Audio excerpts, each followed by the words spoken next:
start by communicating and asking you to keep your mouth shut.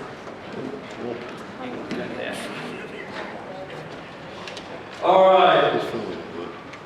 In communication, all of us, we do this without even realizing it, but all of us in communicating will assume one of three positions.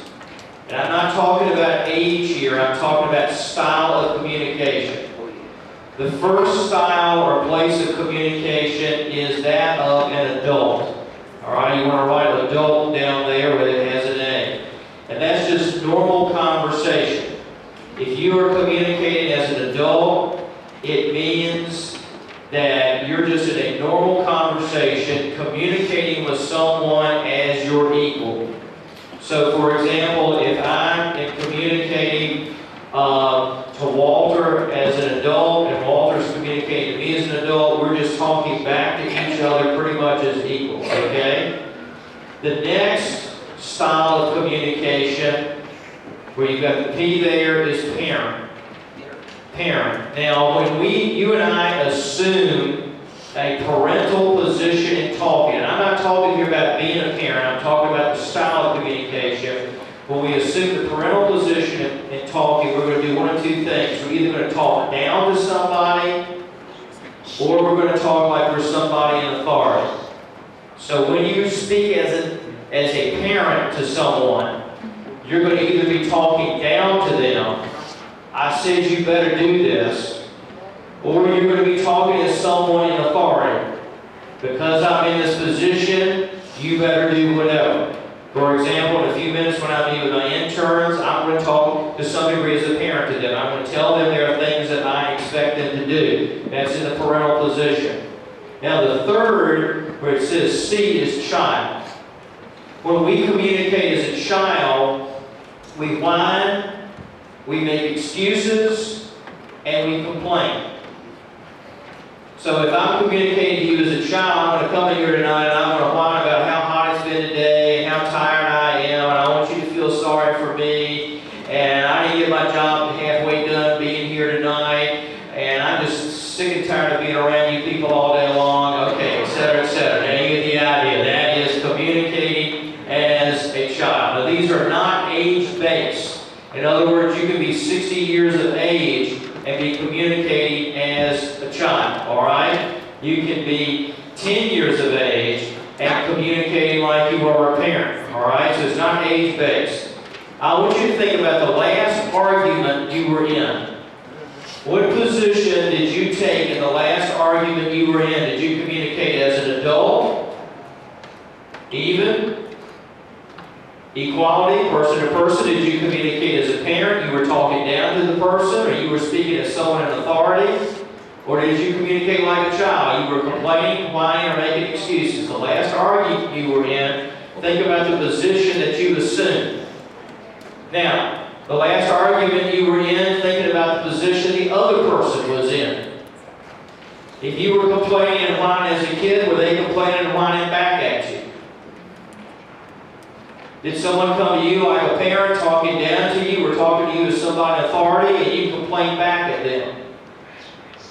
How did you communicate in the last argument you were in?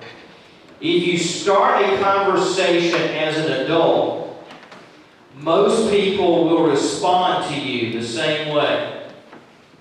So if you start level-headed, calm, easygoing, relating to them as an equal, most folks will respond back to you as an adult. If you start as a parent, speaking down to them or in authority, they will either respond to you as a parent, or they will respond to you as a child. In other words, if you go up to somebody and you say, you better do this and do it now, they're either going to come back to you as a parent and say, I'm not doing it now, you're not calling it on me, or they're going to complain and whine, I don't want to do this, I don't feel like doing this, why are you getting all over my case, jump off my back, etc., etc. If you start as a child, in other words, you enter the conversation whining and complaining and feeling sorry for yourself and all that, the people you're talking to are either going to join you and they're going to be like a kid, they're going to join you in whining and complaining, or they're going to respond as a parent telling you to get your act together and shut up. Alright, so if you go in like a child, expect to get either a child's response or a parent's response. Now, words are 7% of our communication. 7%. Tone of voice is 38%. The tone of voice in which I say something to you.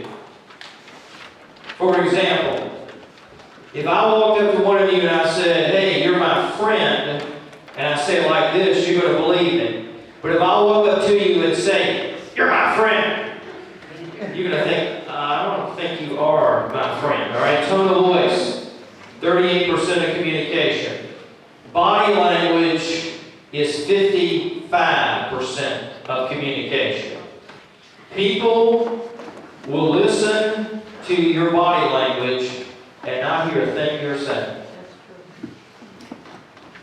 Always be aware of what your body language is saying. We're going to talk about that more in depth in a minute. All right, let's say that we just take the phrase, "clean this room," which is one of the things you're going to hear a lot during SHRMP. All right? Clean this room, okay? If I, as an adult, am saying clean this room, I'm just going to walk up to you and say, "Hey, would you please help me clean this room up? You guys been sleeping here the night before the place is a mess. Would you please help me clean this room up?" That's as an adult. If I come to you as a parent, I'm going to say, "You have to clean this room up, and you have to clean this room up now." Do you see the difference? Now, usually where you'll have conflict, and this is where I most often see conflict between adults or between teenagers, is if the adult walks up to the other adult and says to the other adult, "You better do this," and the other adult is thinking, "You don't have the right to command me to do this." That's where they start clashing. Where I see teenagers get in conflict with each other is if one teenager commands another teenager to do something, what's that teenager who just got the command thinking? That's right, you don't have any right to be telling me what I got to do. Now, where we see adults and teenagers collide is when the adult says, "You got to do this," and the teenager responds back and says, "I don't have to do that," or "I don't have to listen to you." Well, one of the conflict issues sometimes I've dealt with SHRMP is I've had adult leadership tell some folks that are younger, "You got to do this," and what sometimes they say is, "Well, I don't have to do this because the pastor's not here, he didn't tell me." What they're basically saying is, "I don't see you in the same authority position as the pastor does." And we're grading authority at that point, okay? So what you're saying here is, adult to adult, you're okay, but we go in other directions, that's where we get in trouble. A child responds with, "I don't want to clean this room. I'm not going to clean this room. I hate cleaning this room. I am sick and tired of cleaning this room. All you'll ever talk about is cleaning this room." I've seen people that spend more time complaining about doing a job than doing the job. It's done a whole lot quicker, but that's a child response. Complaining and fussing, etc., etc. Now, let's move into, let me say one other thing about body language. And we'll talk more about this in just a second, but here's one of the big issues a lot of us are struggling with today. A lot of our communication is non-verbal communication and non-physical presence. Example, texting. You're not physically there in most cases. Although I have seen some of you sit next to each other and text back and forth instead of talking to each other. But here's the problem. In our culture today, because we're doing so much communication that's through electronics, we're not learning how to communicate by being with each other. And here's the big thing with SHRMP. In SHRMP, you are going for 6 days to be stuck with each other. You have to sleep in the same room with each other. You have to stand in showering lines, waiting on each other. You have to work together on these sites with each other. You're going to be in physical contact with people. Can you imagine that? You're going to have to actually talk to each other. I mean, you won't be able to text each other because you're going to be with each other. That's scary. And we're going to be going through some real struggles the first 24 to 48 hours because we've got to talk with each other constantly, and our body language is going to say big things to us about how well we were talking and listening to each other. Let me demonstrate. Let's move on. How do we communicate effectively? We're going to use an acrostic called SHRMP. First thing is square up and be silent. First step in being a good listener is square up and be silent. Now, most females will face each other in a square up manner. In other words, they go face to face, shoulders parallel. So when ladies talk to each other, particularly when they disagree with each other, they get up in each other's faces. Okay? Shoulder to shoulder, face to face. Guys are a little bit different. When guys communicate, they get in front of each other, they sort of turn a little bit to an angle. Girls, let me give you a hint here if you want to freak a guy out, all right? You want to throw him off his game when he's trying to talk to you. Look at him straight in his eyes. Because guys can't stand for anybody to look at him straight in the eye. You look at him straight in the eyes, they're going to freak out and go south on you real quick, and right there you control the argument. All right? Guys will go on an angle with each other when they communicate. All right. Silence. We said square up and be silent. Silence provides an opportunity for the other person to talk. If someone's talking to you, just go silent. Because if someone's talking to you and you keep on talking, what have you just communicated to them? I'm not listening. If we don't let them finish a sentence and we jump into it, what do we just say? I'm not really seriously listening to you. So discipline yourself to be silent and listen. Second part of the acrostic under L, lean in and listen. Lean in and listen. Okay, Keontae, if you come up here, I'm going to demonstrate what I mean by this. Okay? Lean in and listen.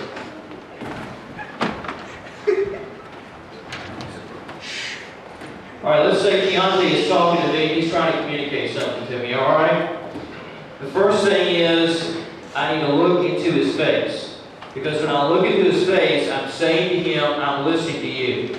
If I'm looking over here and he's talking to me, what is my body saying to him? I'm not listening. If my face is at Keontae, but my eyes are somewhere else, what am I telling Keontae? I'm not listening. Okay? The next thing, if he's talking, I've got to be quiet. Now watch this. If I lean forward while he's talking to me, how do you interpret that? All right. He said he looks like he's really interested. So if somebody is talking to you and you lean forward, you just said to that person, I'm really interested in what you are saying. If you're on a shrimp site, kid's talking to you, you're silent, you lean in and look at the kid. What your body language has just told that kid is, I am really interested in what you're saying. You keep direct eye contact. You just communicated to him, I'm really listening to you. I'm focusing on you. You're the most important thing in my life right now. Body language. I'm leaning. I'm looking straight into their face.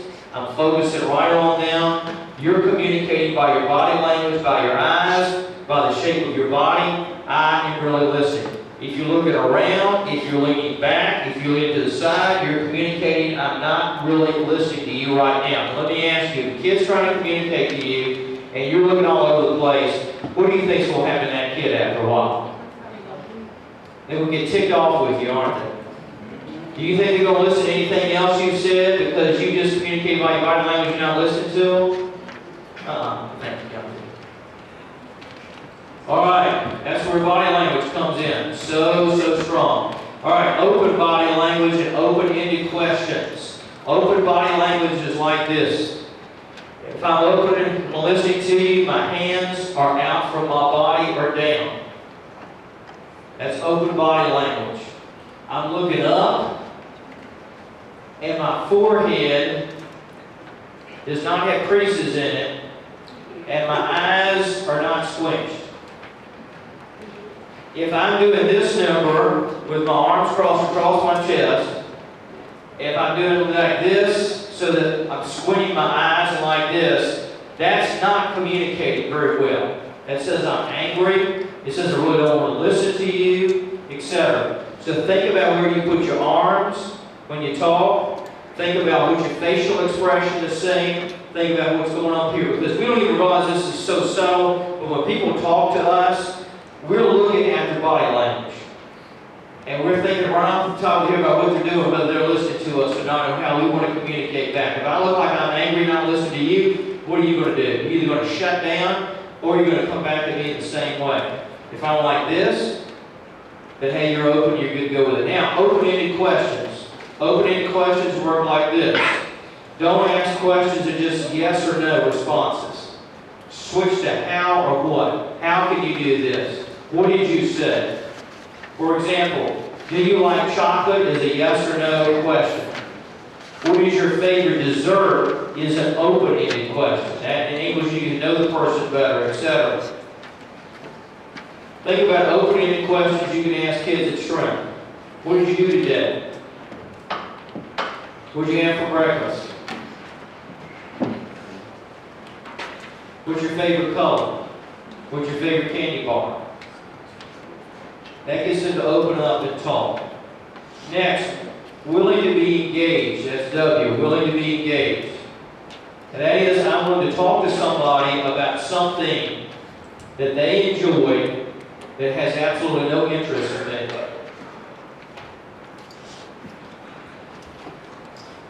If we just communicate with people about the things that interest us, our friendships may not be any bigger than people who are just like us.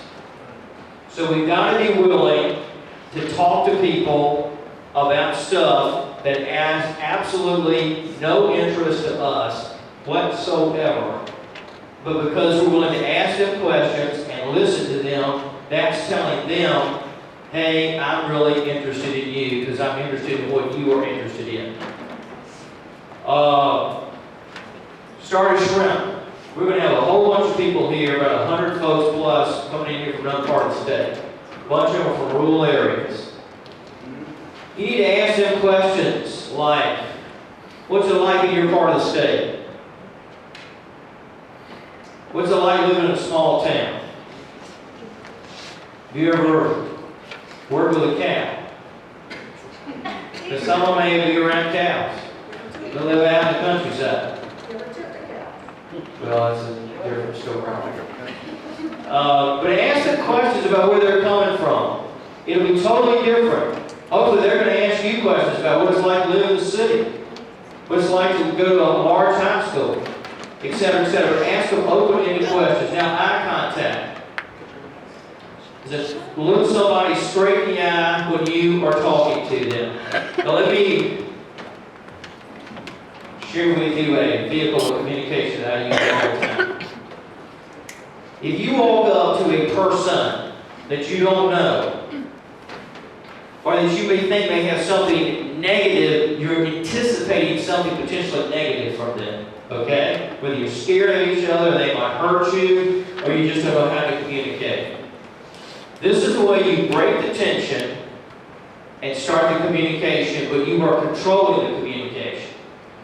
Walk up to them, smile, shake their hand, make contact, introduce yourself, be positive, and you're controlling the communication, just like that. Let me share with you an example of what I'm talking about. Several weeks ago, I was in Oakley on a Saturday doing bus visitation. I walked into a situation where a group of guys were in a circle, there was money being exchanged, and they were pretty intense about what they were doing. Before I realized what I got myself into, I was in the middle of it. I had to make a really quick decision. Because I didn't know if this was a drug deal, or if it was a game, or what. I had a sense that whatever they were doing, they probably were not going to be thrilled to death that a preacher had just stepped into the bedlock, all right? So I asked myself real quick, what do I do in this situation? Now, if I step back from it and ignore them, what have I just communicated to them? Better than you, I don't want to connect with you, I'm scared of you. If you communicate to somebody you're scared of them, what you just told them is there's something intrinsically wrong with them, and that's the reason you're scared of them. And you also just give the relationship over to them. They control the communication because you said you're scared of them. So what I did was, I walked into the circle, and I started grabbing every guy by his hand and shaking him in the hand, looking straight in the eye and saying, hey, my name is Pastor David, good to meet you. Now, it got real quiet. But this is what happened. I immediately was controlling the communication. I was setting a tone, which was a friendly tone. I was connecting to them, so I was communicating. I'm not intimidated with you, I'm not scared of you, nor do I think that I'm too good for you. And I was beginning a dialogue with them. Now, I'll tell you the other thing I was doing underneath my breath. I was saying, "Dear God, please don't let them beat me up or throw me out of here." Or if they think a drug deal, if I got to step in on a drug deal, please don't let them shoot me or something like that. But I was also asking the Spirit of God to take the initial handshake and use that to draw them to Himself. See, God's given all of us a smile and a handshake. I'm going to pick on Keontae for a minute. I have never seen anybody smile as much as this man. And he's got a great smile. Well, I noticed something about Keontae. He can walk into just about any situation and disarm the situation and set a positive tone because he smiles. And people relax when somebody smiles. People want to relate to you if you smile. Okay? If you look like you're made of the world, people are not going to want to relate to you. But if you smile, God will use that in powerful ways. I mean, I just can't emphasize that. I want you to open the door to communication. Okay, final thing. Relax.